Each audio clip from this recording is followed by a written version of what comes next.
ഓരോ മണിക്കൂറും പിന്നിടുമ്പോൾ UDF സുനാമി തന്നെയാണ് നമുക്ക് റിസൾട്ടിലോട്ട് നോക്കുമ്പോൾ കാണാനായിട്ട് സാധിക്കുന്നത്. ഇപ്പോൾ ഏറ്റവും ഒടുവിലായി വരുന്ന കണക്കുകൾ പരിശോധിക്കുകയാണെങ്കിൽ 97 സീറ്റിലാണ് UDF നിലവിൽ ലീഡ് ഉയർത്തി നിൽക്കുന്നത്. 41 സീറ്റാണ് LDFന്. NDA ഒരു സീറ്റിലോട്ട് പോയി, പക്ഷേ വീണ്ടും 2 സീറ്റിലേക്ക്. പാലക്കാട് ഒന്ന് കുറച്ചു നേരത്തേക്ക് രമേശ് പിഷാരടി ആയിരുന്നു മുന്നിൽ, ശോഭാ സുരേന്ദ്രൻ 2ാം സ്ഥാനത്തേക്ക് പിന്തള്ളപ്പെട്ടിരുന്നു. പക്ഷേ വീണ്ടും ഇപ്പോൾ അടുത്ത റൗണ്ട് വോട്ടെണ്ണൽ തുടങ്ങുമ്പോൾ ശോഭാ സുരേന്ദ്രൻ വീണ്ടും ലീഡ് ഉയർത്തി വരുന്നുണ്ട്. അങ്ങനെ 2 സീറ്റാണ് നിലവിൽ NDAക്കുള്ളത്. ഒപ്പം നേമത്ത് രാജീവ് ചന്ദ്രശേഖറിന്റെ സീറ്റും തുടക്കം മുതൽ തന്നെ മുന്നിൽ തന്നെയാണ്.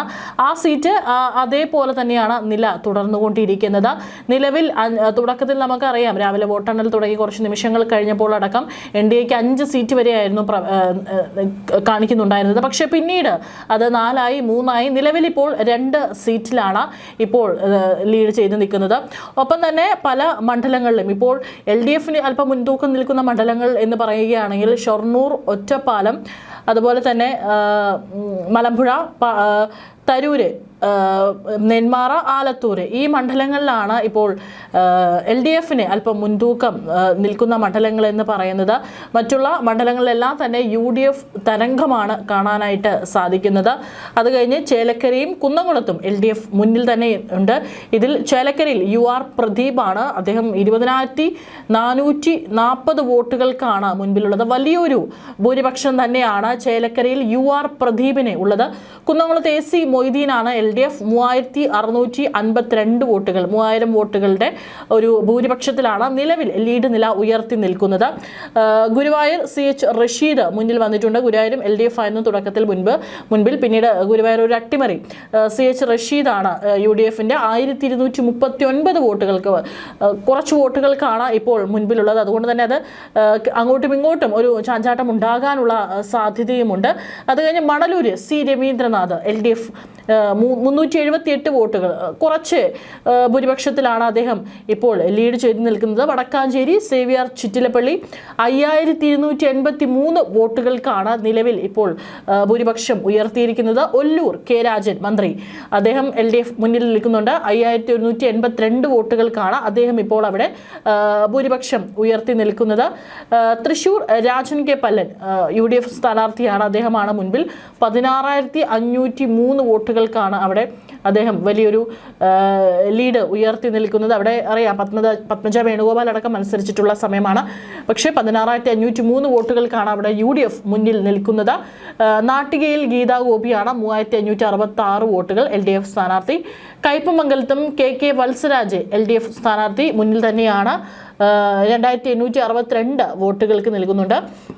അപ്പോൾ ഇരിങ്ങാലക്കുടയിൽ തോമസ് ഉണ്ണിയാടൻ മുന്നിൽ UDF സ്ഥാനാർത്ഥിയാണ്. അദ്ദേഹം 4962 വോട്ടുകൾക്കാണ് നിൽക്കുന്നത്. ഇപ്പോഴും ധർമ്മടത്ത് നമ്മുടെ മുഖ്യമന്ത്രിയുടെ മണ്ഡലമായിട്ടുള്ള സ്വന്തം എടത് കോട്ടയാണ്. അവിടെ ഇപ്പോഴും അദ്ദേഹം പിന്നിൽ തന്നെയാണ് നിൽക്കുന്നത് എന്നുള്ള വളരെ ഒരു ഞെട്ടിക്കുന്ന കണക്ക് തന്നെയാണ്. അമ്പലപ്പുഴയിൽ G സുധാകരൻ 5921 വോട്ടുകൾക്കാണ് അദ്ദേഹം മുന്നിലുള്ളത്. അവിടെ LDF സ്ഥാനാർത്ഥിയും H സലാമും അതുപോലെ തന്നെ NDA സ്ഥാനാർത്ഥിയായിട്ടുള്ള അരുൺ അനിരുദ്ധനും അവിടെ പിന്നിൽ തന്നെയാണ്. G സുധാകരനാണ് അവിടെ കുറച്ച് സമയമായിട്ട് മുന്നിൽ നിൽക്കുന്നത്. ഇനി നേമത്ത് നോക്കുകയാണെങ്കിൽ രാജീവ് ചന്ദ്രശേഖറാണ് മുന്നിലുള്ളത്. 3928 വോട്ടുകൾക്കാണ് നിലവിൽ രാജീവ് ചന്ദ്രശേഖർ നേമത്ത് മുന്നിൽ നിൽക്കുന്നത്. വി ശിവൻകുട്ടിയും ശബരിനാഥും അവിടെ പുറകിലാണ് നിൽക്കുന്നത്. പാലക്കാട് ശോഭാ സുരേന്ദ്രൻ മുന്നിൽ നിൽക്കുന്നുണ്ട്. പക്ഷേ 1820 വോട്ടുകൾ മാത്രമാണ് ഇപ്പോൾ ലീഡ് ചെയ്ത് നിൽക്കുന്നത് എന്നുള്ളത് കൂടി ഓർക്കണം. രമേശ് പിഷാരടിയും LDF സ്ഥാനാർത്ഥിയായിട്ടുള്ള NMR റസാഖും അവിടെ പിന്നിൽ പോയിട്ടുണ്ട്. പാലക്കാട് NDAക്ക് പ്രതീക്ഷയുള്ള ഒരു മണ്ഡലമാണ്. അവിടെയാണ് ഇപ്പോൾ 1820 വോട്ടുകൾക്ക് ഇപ്പോൾ ലീഡ് ചെയ്ത് നിൽക്കുന്നത് കാണാനായിട്ട് സാധിക്കുന്നത്. മറ്റുള്ള മണ്ഡലങ്ങളല്ലേ, പുതുക്കാടും KK രാമചന്ദ്രൻ LDF സ്ഥാനാർത്ഥിയാണ് മുന്നിൽ നിൽക്കുന്നുണ്ട്. 1686 വോട്ടുകൾക്കാണ് അവിടെ LDF ലീഡ് ചെയ്ത് നിൽക്കുന്നത്. മറ്റുള്ള മണ്ഡലങ്ങൾ ചാലക്കുടി, കൊടുങ്ങല്ലൂർ, പെരുമ്പാവൂർ, അങ്കമാലി, ആലുവ, കളമശ്ശേരി, പറവൂർ, വൈപ്പിൻ, കൊച്ചി, ഈ മണ്ഡലങ്ങളെല്ലാം തന്നെ UDF തരംഗമാണ് കാണാനായിട്ട് സാധിക്കുന്നത്. ഇതിൽ പെരുമ്പാവൂർ മനോജ് മുത്തേടനൊക്കെ മത്സരിച്ച മണ്ഡലങ്ങളിൽ അദ്ദേഹത്തിൻ്റെ ഭൂരിപക്ഷം 11,300 കടന്നിരിക്കുകയാണ് എന്നുള്ളത് കൂടി ഈ ഒരു സമയത്ത് പറയേണ്ടിയിരിക്കുന്നത്. അതായത് വലിയൊരു ഭൂരിപക്ഷം പിന്നെ കാണാനായിട്ട് സാധിക്കും. ആറന്മുളയിൽ അഭിൻ വർക്കി മുന്നേറുകയാണ്. ആറന്മുള മണ്ഡലം തുടക്കത്തിൽ 8 മണിക്ക് പോസ്റ്റൽ വോട്ടുകൾ എണ്ണി തുടങ്ങിയ നിമിഷം മുതൽ തന്നെ നമുക്കറിയാം ആറന്മുള മണ്ഡലത്തിൽ വലിയൊരു ലീഡ് തന്നെയായിരുന്നു അഭിൻ വർക്കി. ആ ഒരു മുന്നിൽ തന്നെ നിൽക്കുന്നത് മറ്റുള്ള 2 സ്ഥാനാർത്ഥികൾ, ഏറ്റവും ശക്തരായിട്ടുള്ള 2 നേതാക്കളാണ്. LDF സ്ഥാനാർത്ഥിയായിട്ടുള്ള വീണ ജോർജും NDA സ്ഥാനാർത്ഥിയായിട്ടുള്ള കുമ്മനം രാജശേഖരനും. അവരെയൊക്കെ തന്നെ സൈഡിൽ ഒതുക്കിക്കൊണ്ട് ആറന്മുള അഭിൻ തൂക്കി എന്ന് തന്നെ വേണം പറയാം. 1966 വോട്ടുകൾക്കാണ് നിലവിൽ അഭിൻ വർക്കി ആറന്മുള മണ്ഡലത്തിൽ മുന്നിൽ നിൽക്കുന്നത്. ആ ഒരു നില അഭിൻ വർക്കി തുടക്കം മുതൽ തന്നെ ഇപ്പോഴും അതേ ഒരു ഇതിൽ തന്നെയാണ് നിൽക്കുന്നത്. പിന്നീട് വരുന്ന മണ്ഡലം ഉദുമയിലും ഇപ്പോൾ UDF തന്നെയാണ് മുൻപിൽ നിൽക്കുന്നത്. ഉദുമ മണ്ഡലത്തിലും അവിടെ ബാക്കിയുള്ള LDFും NDA സ്ഥാനാർത്ഥികളും പുറകിലേക്ക് പോയിരിക്കുകയാണ്. പ്രതിപക്ഷ നേതാവ് അടക്കം ഇപ്പോൾ ഇവിടെ KPCCയിൽ എത്തിയിട്ട് വലിയൊരു ആഘോഷമാണ് കാണാനായിട്ട് സാധിക്കുന്നത്. അവിടെ KC വേണുഗോപാലും ശശി തരൂരും തുടങ്ങിയിട്ടുള്ള മറ്റു രമേശ് ചെന്നിത്തല അടക്കമുള്ള ഷാഫി പറമ്പിലെല്ലാം നേതാക്കളൊക്കെ തന്നെ അവിടെ എത്തിയിട്ടുണ്ട്. പക്ഷേ അവിടെ വലിയൊരു ആഘോഷം അവിടെ തുടങ്ങിക്കഴിഞ്ഞു എന്ന് തന്നെ വേണം പറയാം. പിന്നെ മറ്റൊരു കാര്യം, ഏറ്റവും വളരെ പ്രധാനപ്പെട്ട ഒരു മണ്ഡലമായിരുന്നു ഇത്തവണ തളിപ്പറമ്പ്. അവിടെ നമുക്കറിയാം അവിടെ പാർട്ടി സെക്രട്ടറി ആയിട്ടുള്ള MV ഗോവിന്ദൻ്റെ ഭാര്യയായിട്ടുള്ള PK ശ്യാമള മത്സരിക്കുന്നതുമായി ബന്ധപ്പെട്ടിട്ട് പല തർക്കങ്ങളും പല വിവാദങ്ങളും നിലനിൽക്കുന്നുണ്ടായിരുന്നു. അതിൽ നിന്ന് അദ്ദേഹത്തെ ഭാര്യയ്ക്ക് സീറ്റ് കൊടുത്തതിൽ പ്രതിഷേധിച്ചുകൊണ്ട് അവിടുത്തെ TK ഗോവിന്ദൻ അവിടെ നിന്ന് ഇറങ്ങി അദ്ദേഹം മത്സരിക്കുന്നുണ്ടായിരുന്നു. അദ്ദേഹമാണ് ഇപ്പോൾ അവിടെ മുന്നിലുള്ളത്. 6363 വോട്ടുകൾക്കാണ് അവിടെ TK ഗോവിന്ദൻ മാസ്റ്റർ അവിടെ മുന്നേറിക്കൊണ്ടിരിക്കുന്നത്. പിന്നീട് വരുന്ന മറ്റുള്ള മണ്ഡലങ്ങൾ തൃപ്പൂണിത്തറ, എറണാകുളം, തൃക്കാക്കര, കുന്നത്തുനാട്, പിറവം, മൂവാറ്റുപുഴ, കോതമംഗലം, ദേവികുളം LDF ആണ്. മറ്റു ഉടുമ്പൻചോല, തൊടുപുഴ ഈ സീറ്റുകളെല്ലാം തന്നെ അവിടെ UDF തരംഗമാണ് കാണാൻ സാധിക്കുന്നത്. പക്ഷേ ദേവികുളത്ത് അവിടെ മത്സരിച്ചിരിക്കുന്ന അഡ്വക്കേറ്റ് A രാജ അദ്ദേഹം LDF സീറ്റിൽ ഇപ്പോൾ മുന്നിൽ നിൽക്കുകയാണ്. 642 വോട്ടുകളാണ് അവിടെയുള്ളത്. തൃക്കാക്കര ഉമാ തോമസിൻ്റെ മത്സരിച്ചിട്ടുള്ള മണ്ഡലത്തിൽ 17,542 വോട്ടുകളാണ്.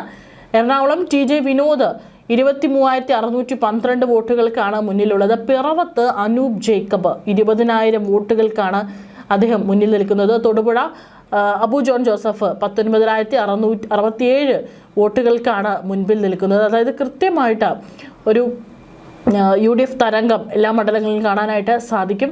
ഇടുക്കി, പീരുമേട്, പാല, കടുത്തുരുത്തി, വൈക്കത്ത് LDF സ്ഥാനാർത്ഥി P പ്രദീപാണ് മുന്നിൽ. ഏറ്റുമാനൂർ, കോട്ടയം, പുതുപ്പള്ളി, ചങ്ങനാശ്ശേരി മണ്ഡലങ്ങളിലെല്ലാം തന്നെ UDF ആണ് മുന്നിൽ നിൽക്കുന്നത്. ഇതിൽ പുതുപ്പള്ളി നമ്മുടെ ഉമ്മൻചാണ്ടിയുടെ മണ്ഡലം, അദ്ദേഹത്തിൻ്റെ മകനായിട്ടുള്ള ചാണ്ടി ഉമ്മൻ മത്സരിച്ച മണ്ഡലത്തിൽ 32,324 വോട്ടുകൾക്കാണ് മുന്നിൽ. ഏറ്റവും കൂടുതൽ എനിക്ക് തോന്നുന്നത് നിലവിൽ വന്നിട്ടുള്ള കണക്കുകൾ അനുസരിച്ചിട്ട് ചാണ്ടി ഉമ്മൻ മത്സരിക്കുന്ന ഏറ്റവും കൂടുതൽ ഒരു UDF സ്ഥാനാർത്ഥി ലീഡ് ചെയ്ത് നിൽക്കുന്നത് ചാണ്ടി ഉമ്മൻ മത്സരിക്കുന്ന പുതുപ്പള്ളി മണ്ഡലത്തിലാണ്. അദ്ദേഹത്തിൻ്റെ ഭൂരിപക്ഷം 32,324 കടന്നിരിക്കുകയാണ്. ഒപ്പം തന്നെ ഏറ്റുമാനൂർ നാട്ടികം സുരേഷ് അദ്ദേഹം 15,292 വോട്ടുകൾക്ക് ലീഡ് ചെയ്യുന്നുണ്ട്. കടുത്തുരുത്തിയിലും UDF ലീഡ് ചെയ്യുന്നുണ്ട്. ഇടുക്കിയിലും റോയ് കെ പൗലോസ് 12,407 വോട്ടുകൾക്ക് ലീഡ് ചെയ്യുന്നുണ്ട്. പീരുമേടും സുരേഖ് തോമസും 17,178 വോട്ടുകൾക്കാണ് അവിടെ ലീഡ് ചെയ്തുകൊണ്ടിരിക്കുന്നത്. ഒരു UDF തരംഗമല്ല, UDF സുനാമി തന്നെയാണ് ഇപ്പോൾ കേരളത്തിൽ ആഞ്ഞടിച്ചിരിക്കുന്നത് എന്ന് തന്നെ നമുക്ക് വേണം പറയാം. ഏതായാലും NDA 2 സീറ്റിൽ തുടരുന്നു. UDF 97 സീറ്റിൽ, LDF 41 സീറ്റിൽ ഇപ്പോൾ ലീഡ് നില ഇപ്പോൾ ഉയർന്നുകൊണ്ടിരിക്കുകയാണ്. ഏതായാലും ഇനിയുമുണ്ട്. ഇപ്പോൾ 6 റൗണ്ടൊക്കെയാണ് കഴിഞ്ഞിട്ടുള്ളൂ. ഇനിയും വരുമ്പോൾ പറയാൻ പറ്റില്ല. ഈ പറയുന്ന പോലെ ചെറിയ ഭൂരിപക്ഷത്തിലൊക്കെ ലീഡ് ചെയ്ത് നിൽക്കുന്ന മണ്ഡലങ്ങളിലൊക്കെ നമുക്കറിയാൻ മാറ്റമുണ്ടാവാൻ സാധ്യതയുണ്ട്. എന്നാൽ വലിയൊരു ഭൂരിപക്ഷം കടന്നിട്ടുള്ള മണ്ഡലങ്ങളിലെല്ലാം തന്നെ ഇനി തിരിച്ചു വരാൻ എന്ന് പറയുന്നത് വളരെ ബുദ്ധിമുട്ടുള്ളതാണ്. ഇതിൽ ഏറ്റവും കൂടുതൽ നടുക്കമുണ്ടാക്കിയിരിക്കുന്നത് മുഖ്യമന്ത്രി പിണറായി വിജയൻ. അദ്ദേഹത്തിൻ്റെ മണ്ഡലത്തിൽ അദ്ദേഹം തോൽക്കുകയാണെങ്കിൽ അത് വളരെ വലിയൊരു തിരിച്ചടി തന്നെയായിരിക്കും എന്നുള്ള കാര്യത്തിൽ ഒരു സംശയവുമില്ല. കാരണം അദ്ദേഹത്തിൻ്റെ കോട്ടയാണ്, അദ്ദേഹത്തിൻ്റെ LDFിൻ്റെ ഒരു കോട്ടയാണ്, സഖാക്കളുടെ ഒരു കോട്ടയാണ് ഈ ധർമ്മടം എന്നൊക്കെ പറയുന്നത്. അവിടെ അദ്ദേഹം തോൽവി ഏറ്റുവാങ്ങുകയാണെങ്കിൽ അത് വളരെ വലിയൊരു തോൽവി തന്നെയായിരിക്കും. കുറച്ച് മന്ത്രിമാർ, ഏകദേശം 12 മന്ത്രിമാർ തോൽക്കും എന്നുള്ള റിപ്പോർട്ടുകൾ പുറത്തു വരുന്നുണ്ടായിരുന്നു. അതിൽ ഒന്ന് നമ്മുടെ മുഖ്യമന്ത്രിയാണെന്നുണ്ടെങ്കിൽ അത് വലിയൊരു തിരിച്ചടി തന്നെയായിരിക്കും. ഇനി ഒരു 5 വർഷം കഴിഞ്ഞിട്ടുള്ള ഒരു മടങ്ങി വരവ് അത് വളരെ കുറച്ച് വിയർക്കേണ്ടി വരും എന്നുള്ളതാണ്. അതേസമയം തന്നെ ബേപ്പൂർ അദ്ദേഹത്തിൻ്റെ മരുമകനായിട്ടുള്ള റിയാസ് മത്സരിക്കുന്ന മണ്ഡലത്തിൽ മുഹമ്മദ് റിയാസ് തന്നെയാണ് തുടക്കം മുതൽ മുൻപിൽ നിൽക്കുന്നത്. ഇപ്പോഴും അങ്ങനെ തന്നെയാണ്, മുന്നിൽ നിൽക്കുകയാണ്. മറ്റുള്ള ഇനിയുള്ള തിരുവല്ല, റാന്നി, ആറന്മുള മണ്ഡലങ്ങളിലും അതുപോലെ തന്നെ കോന്നിയിലെ LDF ആണ് മുന്നിൽ. അടൂർ, കരുനാഗപ്പള്ളി, ചവറ, കുന്നത്തൂർ, പത്തനാപുരം മണ്ഡലങ്ങളിൽ UDF മുന്നിൽ നിൽക്കുന്നുണ്ട്. കൊട്ടാരക്കരയും കോന്നിയും LDF ആണ് മുന്നിൽ നിൽക്കുന്നത്. ഇതിൽ ചവറ ഷിബു ബേബി ജോൺ, അദ്ദേഹം 11,286 വോട്ടുകൾക്കാണ് മുന്നിലുള്ളത്. കുന്നത്തൂർ ഉല്ലാസ് കോവൂറും 11,230 വോട്ടുകൾക്കാണ് മുന്നിലുള്ളത്. തീർച്ചയായിട്ടും വളരെ വലിയൊരു ഭൂരിപക്ഷത്തിൽ UDFൻ്റെ സ്ഥാനാർത്ഥികൾ അവരുടെ വോട്ട് നില ഉയർത്തിക്കൊണ്ടാണ് മുന്നേറുന്ന കാഴ്ചയാണ് കാണാൻ സാധിക്കുന്നത്. ഇപ്പോൾ സമയം 11:54. അപ്പോൾ സമയം ഇനി പൊയ്ക്കൊണ്ടിരിക്കുമ്പോൾ ഏകദേശം ഉച്ചയോട് അടുക്കാൻ പോവുകയാണ്. ഈ ഒരു നിലവിലെ ഒരു സ്ഥിതി നോക്കുമ്പോൾ UDF 97 സീറ്റും LDF 41 സീറ്റും NDA 2 സീറ്റിലും മുന്നേറുന്ന കാഴ്ചയാണ് കാണാൻ സാധിക്കുന്നത്.